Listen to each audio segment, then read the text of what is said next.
In today's explainer, we're going to crack open an everyday object to reveal an economic mystery that is, frankly, almost unbelievable. We are talking about the humble coconut.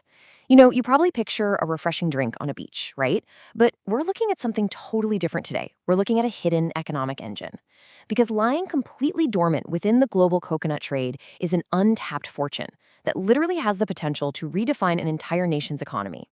Let's dive right into this absolutely massive figure, 4,800 trillion rupia.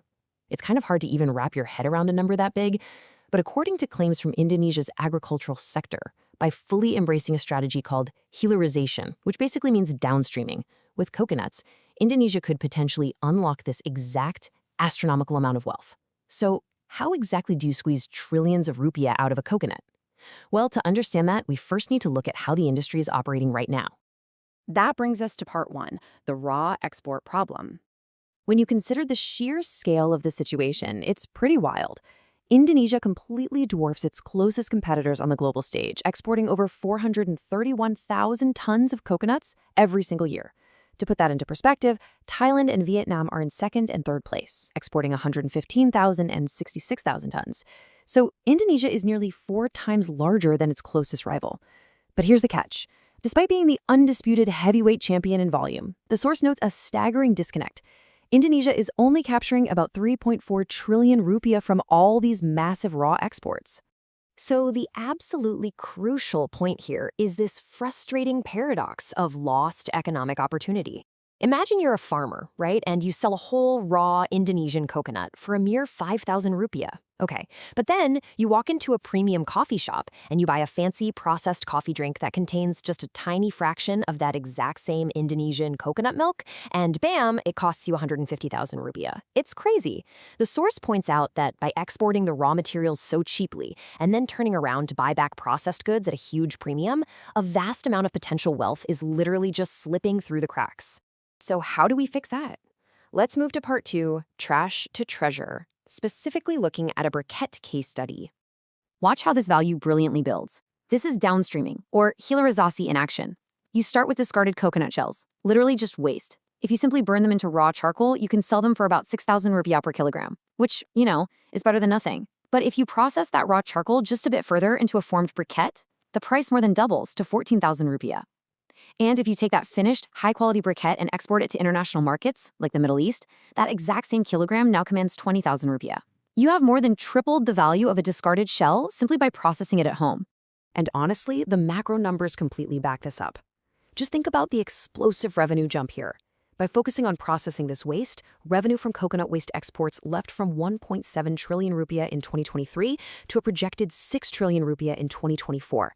That is a massive return.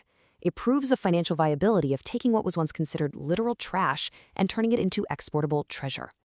Now, you might be wondering, where exactly is all this demand coming from? And why are these briquettes so valuable? Well, Middle Eastern markets, led by Saudi Arabia, importing almost 1 trillion rupiahs worth, followed closely by Iraq, are buying these up mostly for traditional hookah use. The reason is actually pretty simple.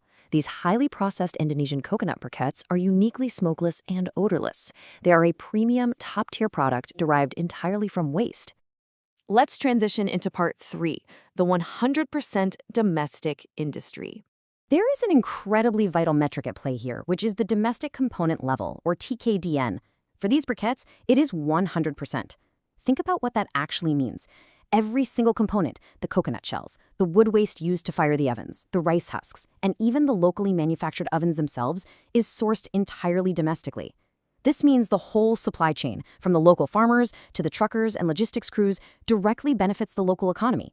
Not a single cent leaks out to international suppliers. And because of this 100% domestic nature, there's a really fascinating demographic reality. The source notes that this booming industry doesn't just enrich massive, faceless corporations. Not at all. Over 80% of the more than 200 briquette businesses in Indonesia are micro, small, and medium enterprises. So it directly empowers rural economies, creating vital jobs for farmers and housewives in local villages, places like Nawi, allowing them to actually build wealth right in their own hometowns. Zooming out a bit, we get to part four, offsetting the trade deficit. Here is some critical context regarding the broader trade balances. Historically, Indonesia has run massive multi-trillion rupiah trade deficits with countries like Saudi Arabia. This is largely due to importing huge amounts of oil and gas, which, as we know, must be paid for in US dollars. So, establishing a premium export market for domestic briquettes in these very same countries isn't just a nice bonus. The source argues it's a vital, strategic way to claw back some of that foreign currency and begin shrinking that decades-long deficit. Building on this theme of economic independence, the source offers a pretty sharp critique of current import habits. They point out that spending 60 trillion rupiah annually to import 12 million tons of wheat from Western nations basically drains vital capital. The argument is that this wealth could be redirected inward instead. By adopting policies that empower local farmers and utilize abundant domestic crops, the country wouldn't have to subsidize foreign agricultural industries. Which brings us right back to the central thesis, Hilary Sasi. Ultimately, downstreaming is an objective economic strategy for independence. It's all about processing raw materials at home to maximize local employment, build up robust domestic industries, and heavily reduce the reliance on expensive foreign currency imports.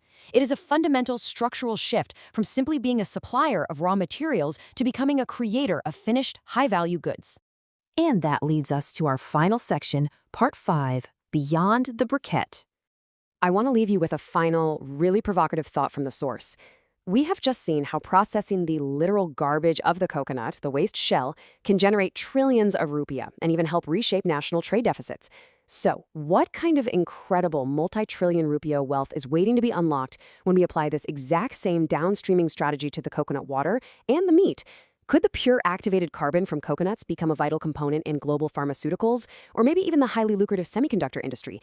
It's an absolutely fascinating question about the future of agricultural innovation, and it for sure leaves you looking at the humble coconut in a completely different light.